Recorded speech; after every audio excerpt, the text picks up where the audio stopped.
Hi all, welcome back to my YouTube channel. ನಾನು normally spicy ಐಟಮ್ಸ್ನ ಹೆಚ್ಚಿಗೆ ಇಷ್ಟಪಡ್ತೀನಿ. ಅದಕ್ಕೋಸ್ಕರ ಹೆಚ್ಚಿಗೆ ಸ್ಪೈಸಿ ರೆಸಿಪೀಸ್ನೇ ಅಪ್ಲೋಡ್ ಮಾಡೋದು. ತುಂಬ ದಿನದಿಂದ ಸ್ವೀಟ್ ರೆಸಿಪೀಸ್ ಮಾಡೋಣ ಅನ್ಕೋತಾ ಇದ್ದೆ. ಕೇಕ್ ತಿನ್ನಬೇಕು ಅಂತ ಅನ್ನಿಸ್ತಾ ಇತ್ತು, ಹಾಗೆಯೇ ಕೇಕ್ ರೆಸಿಪಿ ಮಾಡಿಬಿಡೋಣ ಅಂತ ಅಂದ್ಕೊಂಡೆ. ಅದ್ರ ಪ್ರಕಾರ ಬಿಸ್ಕೆಟ್ಸ್ನ ತೊಗೊಂಡು ಬಂದಿದ್ದೆ. ಹ್ಯಾಪಿ ಬಿಸ್ಕೆಟು, ಚಾಕ್ಲೇಟ್ ಫ್ಲೇವರ್ ಇರೋ ಬಿಸ್ಕೆಟು. 5 ರೂಪೀಸ್ದು 4 ಪ್ಯಾಕು ತೊಗೊಂಡು ಬಂದು ಅದನ್ನು ಒಂದೊಂದಾಗೆ ತೆಗೆದುಕೊಂಡು ಒಂದೊಂದು ಪ್ಯಾಕನ್ನು ಓಪನ್ ಮಾಡಿ ಅದನ್ನು ಸ್ಮಾಲ್ ಮಿಕ್ಸಿ ಜಾರ್ಗೆ ಹಾಕ್ಕೊಂಡು ರುಬ್ಬೋಣ ಅಂತ ಅಂದ್ಕೊಂಡಿದ್ದು. ಇದು ತುಂಬ ಈಸಿ, ಮಕ್ಕಳಿಗೆ ತುಂಬ ಇಷ್ಟ ಆಗುತ್ತೆ, ದೊಡ್ಡವ್ರಿಗೂ ಇಷ್ಟ ಆಗುತ್ತೆ. ಸ್ವೀಟ್ ಯಾರ್ಯಾರು ಇಷ್ಟಪಡ್ತಾರೆ ಅವ್ರಿಗೆಲ್ಲ ಇಷ್ಟ ಆಗುತ್ತೆ.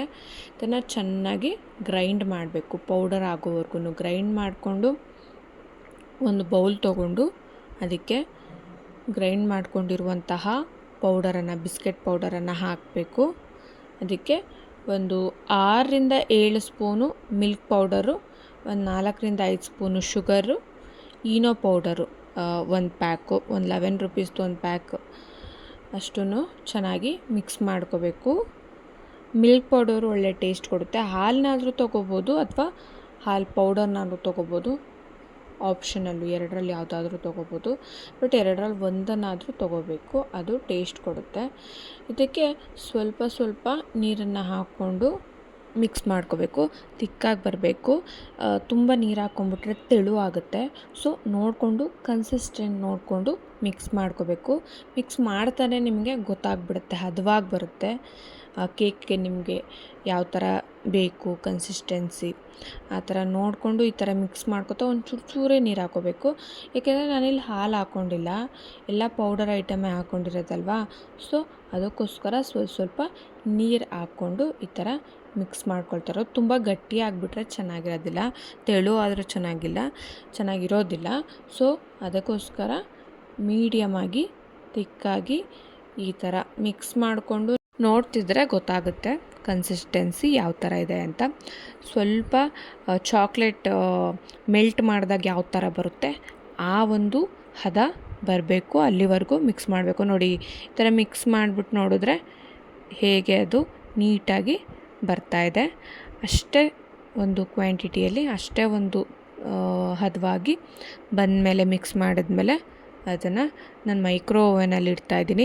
ಇದೇ ಫಸ್ಟ್ ಟೈಮ್ ನಾನು ಕೇಕ್ ಮಾಡ್ತಾ ಇರೋದು, ಯಾವತ್ತೂ ಕೇಕ್ ಮಾಡೇ ಇರಲಿಲ್ಲ, ಅದರಲ್ಲೂ ಓವೆನಲ್ಲಿ. ಸೊ ಟ್ರೈ ಮಾಡೋಣ ಅಂತ ಅಂದ್ಕೊಂಡು ನಾನು ಪ್ರಿಪೇರ್ ಮಾಡ್ತಾಯಿದ್ದೀನಿ. ಫಸ್ಟ್ ಟೈಮ್ ಹೆಂಗೆ ಬರುತ್ತೋ ಹೇಗಾಗುತ್ತೋ ಅಂತ ಅಂದ್ಕೊಂಡೆ. ಬಟ್ ನಾಟ್ ಬ್ಯಾಡ್, ಚೆನ್ನಾಗಿ ಬಂತು. ತಿನ್ನೋಕ್ಕಂತೂ ಆಸಮಾಗಿತ್ತು, ಎಷ್ಟು ಸಖತ್ತಾಗಿತ್ತು ಅಂದರೆ ನೀವು ಸಹ ಒಂದು ಸತಿ ಟ್ರೈ ಮಾಡಿ ನೋಡಿ. ಓವೆನ್ ಇಲ್ಲದೆ ಇರೋರು ಒಂದು ಕುಕ್ಕರಲ್ಲಿ ಒಂದು ಸ್ಟ್ಯಾಂಡ್ ಏನಾದರೂ ಇಟ್ಬಿಟ್ಟು ಒಂದು ಪಾತ್ರೆಯಲ್ಲಿ ಈ ಥರ, ಏನು ಗಾಜಿನ ಪಾತ್ರೆ ಇಡಬಾರ್ದು, ಸ್ಟೀಲ್ ಪಾತ್ರೆ, ಒಂದು ಶೇಪ್ ಇರೋವಂಥದ್ದು, ಕೇಕ್ ಶೇಪ್ ಬರೋ ಥರ ಯಾವುದಾದ್ರೂ ಪಾತ್ರೆ ಒಳಗಡೆ ಹಾಕ್ಬಿಟ್ಟು ಈ ಥರ ಕುಕ್ಕರ್ ವಿಷಲ್ ಹಾಕಬಾರ್ದು ಮತ್ತು ರಬ್ಬರ್ ಏನು ಹಾಕೋಕ್ಕೆ ಹೋಗಬಾರ್ದು. ಹಾಗೆ ಇಟ್ಬಿಟ್ಟು ಒಂದು 40 to 45 ಮಿನಿಟ್ಸು ಬೇಯೋದಕ್ಕೆ ಬಿಟ್ಟರೆ ಮೀಡಿಯಮ್ ಫ್ಲೇಮಲ್ಲಿ ಕೇಕ್ ಆಗುತ್ತೆ. ಓವೆನ್ ಇರೋರು ಈ ಥರ ಒಂದು 8 ಮಿನಿಟ್ ಟೈಮಿಂಗ್ ಇಟ್ಕೊಂಡು ಬಿಟ್ಟರೆ ಅದು ಬೇಕಾಗುತ್ತೆ. ಕೇಕು ತುಂಬ ಚೆನ್ನಾಗಾಗುತ್ತೆ, ಟ್ರೈ ಮಾಡಿ. ನಾನು ಪ್ಲೈನಲ್ಲಿ ಟ್ರೈ ಮಾಡಿದೆ, ಫಸ್ಟ್ ಟೈಮ್ ಅಲ್ವಾ, ಸೊ ಹೇಗಾಗುತ್ತೋ ಅಂತ ಅಂದ್ಕೊಂಡು ನಾನು ಪ್ಲೈನಲ್ಲಿ ಟ್ರೈ ಮಾಡಿದೆ.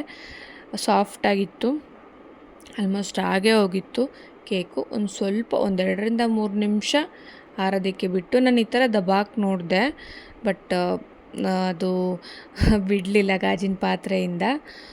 ಸೊ ಹಾಗೆಯೇ ಕಟ್ ಮಾಡಿ ಪೀಸ್ ಮಾಡ್ಕೊಳ್ಳೋಣ ಅಂತ ಅಂದ್ಕೊಂಡೆ. ನೀಟಾಗಿ ಬಂತು. ಬಿಸ್ಕೆಟ್ನ ಆಫ್ ಮಾಡಿ ಈ ಥರ ಮೇಲೆ ಇಟ್ಟಿದ್ದು ಚೆನ್ನಾಗಿ ಕಾಣಿಸ್ತಾ ಇತ್ತು. ಸೊ ಹೀಗೇ ಕಟ್ ಮಾಡ್ಕೊಂಡು ತಕ್ಕೊಳ್ಳೋಣ ಅಂತ ಅಂದ್ಕೊಂಡೆ. ಪೀಸ್ ಮಾಡಿಕೊಂಡು ಪ್ಲೇಟಲ್ಲಿ ಸರ್ವ್ ಮಾಡಿಕೊಂಡೆ. ಟೇಸ್ಟ್ ಅಂತೂ ಸಖತ್ತಾಗಿತ್ತು. ನೀವು ಸಹ ಮನೇಲಿ ಟ್ರೈ ಮಾಡಿ ಹೇಗಿತ್ತು ಅಂತ ಕಮೆಂಟ್ ಸೆಕ್ಷನಲ್ಲಿ ಕಮೆಂಟ್ ಮಾಡಿ. ನನ್ನ ಚಾನಲನ್ನು ಸಬ್ಸ್ಕ್ರೈಬ್ ಮಾಡಿಲ್ಲದೆ ಇರೋರು ದಯವಿಟ್ಟು ಸಬ್ಸ್ಕ್ರೈಬ್ ಮಾಡಿ, ಲೈಕ್ ಮಾಡಿ, ಶೇರ್ ಮಾಡಿ. ಫುಲ್ ವೀಡಿಯೋ ನೋಡಿ, ಎಲ್ಲ ವೀಡಿಯೋ ನೋಡಿ ಸಹಕರಿಸಿ. Thank you all.